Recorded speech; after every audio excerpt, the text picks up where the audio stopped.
Okey,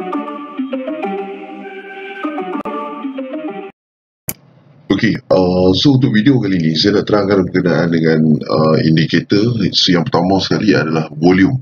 Okey.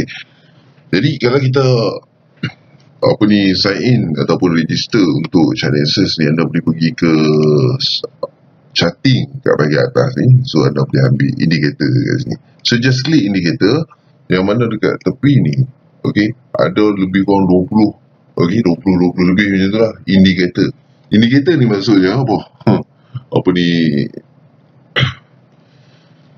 Membantu lah. Indikator ni lebih kepada membantu untuk kita, selain daripada kita tengok chart itu dalam bentuk pattern dia, candlestick, support dan resistance. Indikator ni adalah lebih kurang macam petunjuk. So dia macam assist kita untuk buat kajian. Jadi indikator yang pertama yang paling penting yang saya nak kongsikan kepada anda adalah berkenaan dengan volume. Jadi kita kena pilih counter dulu. Contoh, kita ambil satu counter nama dia point. Okay. So kita klik volume kat sini. Anda kata kalau anda klik tiba-tiba jadi macam ni. So katalah kan, anda just klik volume saja. Tapi dekat tepi-tepi ni macam-macam ada. Atas ni ada apa? MACD dan sebagainya. So walhal anda klik volume saja dekat bawah ni. So anda pergi dekat atas ni, just klik system default ni. Okey, ataupun anda dah nampak dah volume dah tick dah, tapi volume tak ada kat sini pun boleh juga. Ataupun anda boleh double klik, unclick dan klik semula, maka dia akan naik volume. Okey, yang bawah-bawah ni adalah volume lah, indikator volume. Okey, jadi indikator volume ni, dia punya penggunaan dalam ChinaAccess ini taklah begitu perfect sangat lah. Okey, so nak tengok volume, pergi ke intraday punya topik. Okey, macam mana kita trace counter yang nak naik based on volume intraday. Tapi yang ni pun ada cara penggunaan dia. Okey, so untuk menggunakan volume ni, saya terangkan kepada anda yang penting-penting saja. Yang mana tak penting saya tak terangkan. Yang mana yang contoh yang ada orang tanya macam merah ni apa, hijau ni apa, benda tu tak penting. Bukanlah tak penting ni, maksud saya kalau saya rasa benda tu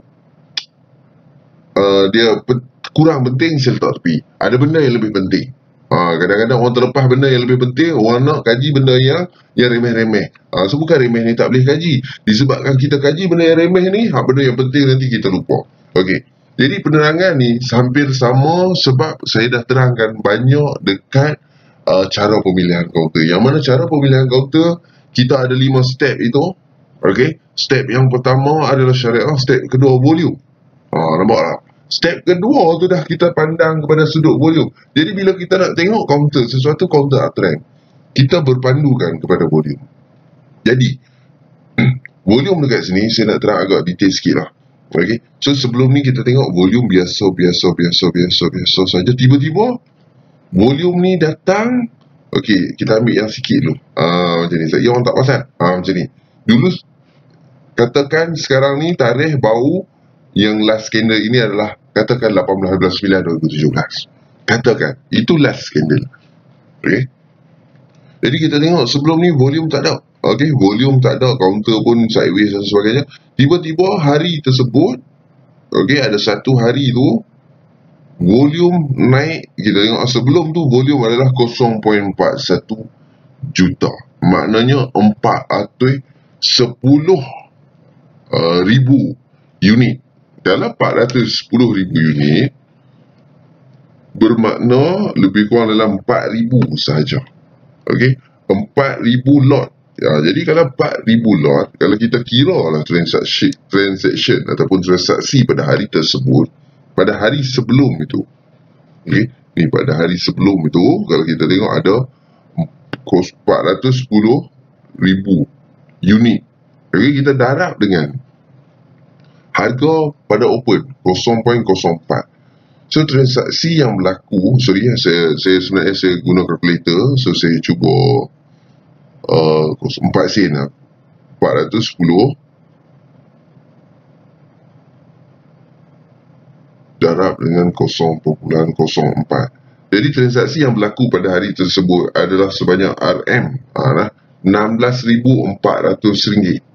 Maknanya urus niaga yang berlaku pada 29/8, iaitu hari sebelum volume itu spike. Orang panggil volume itu naik dengan mencanak. Jadi hari sebelum itu hanya 41,000 kat sini. Hanya 410,000 unit sahaja. Dah ni dekat sini. Anda tengok dekat atas ni, volume 410,000 unit saja. Okey, bila kita convert kepada bentuk RM, hanya transaksi yang berlaku pada hari tersebut adalah RM16,400. Kita compare dengan next day.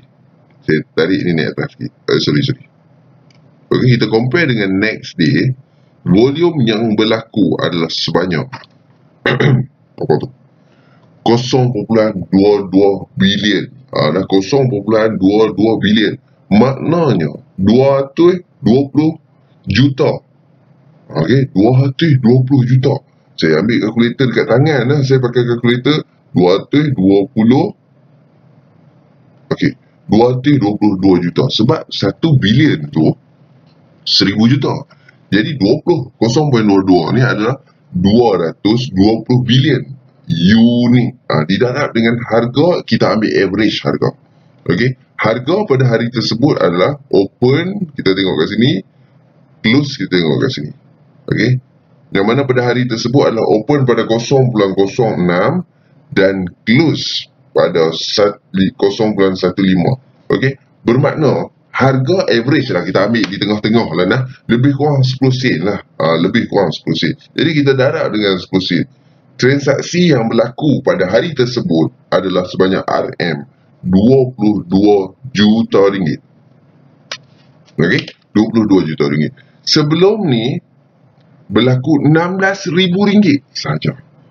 Okey, next day itu volume meningkat, counter naik, dan average duit pada hari tersebut ataupun transaksi yang berjaya dijual pada hari tersebut adalah sebanyak 22 juta. Jadi 16,000 pergi ke 22 juta itu adalah satu amount yang sangat berbeza. Volume kalau kita tengok pun hari sebelum tu dengan hari yang berlaku spike ini sangat berbeza. Nampak ke itu? Okey, so saya cuba terangkan. Jadi kalau anda tengok di sebelum-sebelum ni volume tak ada. Jadi counter pun biasa-biasa saja. Tiba-tiba satu hari itu volume naik begitu banyak, counter itu pun naik. Jadi counter ni sebelum ni tak dipandang. Okey, orang tak pandang pun. Kalau kata 16,000 lah sehari pembelian itu, bermakna retailer biasa saja. Seorang pun boleh beli 16,000. Seorang pun boleh beli 16,000. Jadi sehari 16,000 ini seorang pun boleh buat pembelian. Cerita dia, pada hari volume yang naik itu, pembelian sebanyak 22 juta. Itu saya cerita di hari kenaikan, belum kita cerita di next day lagi. Okey, pembelian pada hari tersebut adalah 22 juta. Jadi orang biasa tak boleh beli. Dah nak cerita orang biasa ni maknanya retailer. Saya pun anggap diri saya ni orang biasa. Jadi kita yang biasa-biasa ni tak akan buat pembelian sebegitu punya banyak. Walaupun pembelian itu adalah campuran, iaitu retailer dan juga orang panggil sebagai jero. Okey, jadi counter ni tiba-tiba diminati. Okey, tiba-tiba ada jero masuk. Tiba-tiba ada institusi yang masuk. Jadi kalau dia beli punya banyak macam tu, dengan volume macam tu punya banyak, itu RM 22 juta, dan counter itu naik, agak-agak akan berakhir di situ ataupun ada sambungan, ada episod sambungan. Cerita dia bukan filem ni, dia akan jadi drama. Okey, drama ni dia banyak episod. Dia bukan satu hari itu kita tengok macam filem satu hari habis. Ini drama cerita dia, banyak episod. Okey, so next day kalau kita tengok pula sebanyak 0.25 bilion. Jadi 0.25 bilion ini sebanyak 250 juta. Okey, 250 juta. Kalau kita darab dengan average pada hari tersebut adalah harga open 18 sen. Okey, close 21 sen. Jadi kita ambil di pertengahan dia 19.5. Okey, 0.195. Transaksi yang berlaku pada next day itu adalah sebanyak 48 juta RM. RM 48 juta. Next day tu berlaku 48 juta. Jadi sebelum tu berlaku dah 22 juta. Jadi kalau saya ni ada 100 juta sekalipun, saya tak mampu lagi nak beli ni. Sebab ini satu hari. Ini hari kedua. Hari-hari berikutnya, episod 3, episod 4, episod 27. Okey, cerita dia. Baru institusi masuk, baru Jerome masuk. Jadi kita ni tumpang saja. Okey, dan kebiasaan dia akan sideways dulu sebelum dia naik semula untuk next round. Lambat sikit baru dia naik. Okey ya, naik juga daripada tak naik. Daripada beli counter Iris, turun 7 tahun turun. Bukan CNT counter Iris dah nak bagi tahu counter itu downtrend. Jadi sekarang ni kita bercerita berkenaan dengan volume. Okey, nampak saja perbezaan volume daripada dulu dengan sekarang. Terang-terang dekat sini ada orang yang banyak duit masuk. Jadi orang perseorangan tak mampu untuk menaikkan counter. Ini adalah institusi. Kita panggil sebagai Jerome. Okey. ChartNexus ini adalah software percuma. Jadi software percuma pun kita guna elok-elok, InsyaAllah ada dia punya hasil. Kalau pakai software berbayar pun tak faham guna, tak guna juga. Nah, bukan saya nak kata lah, tapi dah kata dah. Cerita dia dah kata lah. Okey. Maksudnya bukan saya tak percaya dengan software. Kita bayar software setiap bulan dan sebagainya, setiap tahun.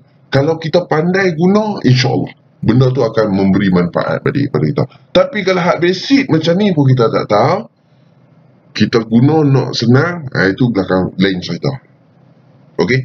Dan sehingga sekarang saya tak jumpa lagi satu robot yang boleh bagi tahu counter apa nak naik esok, counter apa yang nak naik, counter apa yang nak naik, counter apa yang nak naik, dan dia cerita dah start dekat sini. Tak ada lagi. Dan kalau anda boleh perasan, okey, jap saya cuba tunjuk kepada anda bila saya suggest counter point ni. Okey, based on volume, based on ChartNexus yang percuma ini sahaja.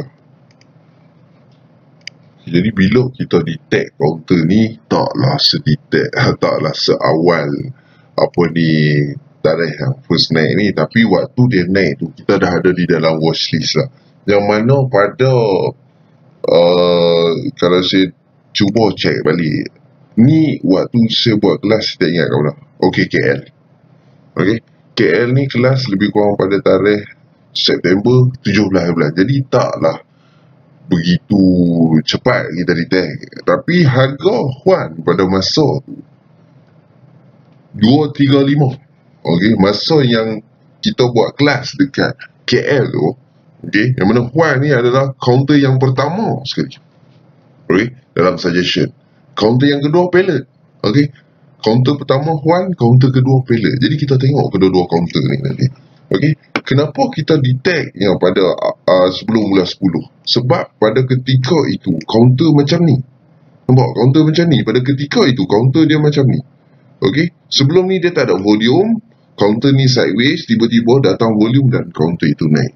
Jadi saya ada kongsikan dekat apa ni peserta-peserta dekat KL pada masa tu lah. Okey, jadi kita tengok counter pellet, penerangannya hampir sama. Sorry, pellet tu dah tukar nama jadi Acres. Okey, counter Acres ni pada, kalau kita tengok daripada sudut volume, daripada dulu volume dia biasa saja, tapi kita ambil dekat sini katakan. Okey, tak ada volume, tiba-tiba hari pertama ini volume naik. Kita buat pengiraan sama macam tadi. Okey, tujuan saya tarik ni nak bagi nampak volume. Hari-hari sebelum ni, okey, volume dia tak banyak lah sebelum ni. Okey, kita ambil last adalah pada sebelum dia naik. Lebih kurang sama dia punya tarikh kenaikan. Okey, dengan Huan tadi tu. So, kemungkinan besar adalah institusi yang sama. Kemungkinan besar. Jadi pada 23 hari bulan 8 2017, sebelum hari kenaikan, sebelum spike, orang panggil spike, volume spike, volume yang berlaku adalah sebanyak 0.98 million, 0.98 juta lah nah. Jadi 0.98 juta ni adalah unit. Saya buat pengiraan kepada anda menggunakan kalkulator saya sendiri. Saya nak tunjuk itu, dia jadi lambat. Okey, jadi 980,000 Okey, didarab dengan average harga adalah open 75. So kita ambil 0.75. 0.075. Okey, 73,000. Okey, RM 73,000. Next day kalau kita tengok volume begitu punya banyak. Okey, 71 juta. Nah 71 juta. Jadi 71 juta ni 71 juta ada dalam bentuk apa ni nak saya? Ada dalam bentuk unit. Sudah dalam bentuk unit. So saya darab dengan average harga open 7 sen, close 11 sen. So kita ambil lebih kurang 7 8 9 10 11. So lebih kurang 7 9 lah. Kita ambil 9 sen, 0.09. Jadi 6 juta. Tak sebanyak macam apa ni Juan tadi lagi banyak lah. Tapi kalau nak tambah tu banyak. Cuma nak beritahu beza je. Pada hari sebelum tu hanya berlaku RM63,000 sahaja. Sorry, RM73,000. Next day berlaku sebanyak 6.4 juta. So banyak lah cerita dia. Jadi bila banyak kemudian kaunter tu naik. Maknanya orang ni beli banyak dan kaunter itu naik. Sama lah penerangan dia. Maka ini pun adalah drama juga. Dia bukan filem satu hari. Dia berepisod cerita dia, insyaAllah. Okey. Tapi syarat dia adalah apa? Syarat dia mestilah naik melepasi paras yang tertinggi selama 3 tahun. Saya bagi 3 tahun saja kepada anda. Sebab apa? Sebab di dalam chart Nexus saya hanya ada 3 tahun saja. Jadi saya kaji based on 3 tahun. Jadi saya terangkan kepada anda based on 3 tahun saja. Okey. Kalau lebih-lebih daripada ni saya tak nampak. Jadi saya terangkan kepada anda based on 3 tahun. Make sure bila kaunter itu melebihi harga yang pernah dia capai dalam masa 3 tahun, okey kaunter tu. Kalau ada beza volume. Okey, boleh lah. Jadi kalau kita tengok kaunter lain, contohnya macam Hybis. Jadi sebelum ini kaunter ni dia datang daripada atas. Datang daripada atas. Tiba-tiba kat sini ada volume. Kaunter ni tak akan okey selagi dia tak melepasi paras atas yang paling tinggi dia berada. Jadi bila dia dah berada di atas tu baru dia agak stabil. Jadi kita tengok UMWOG.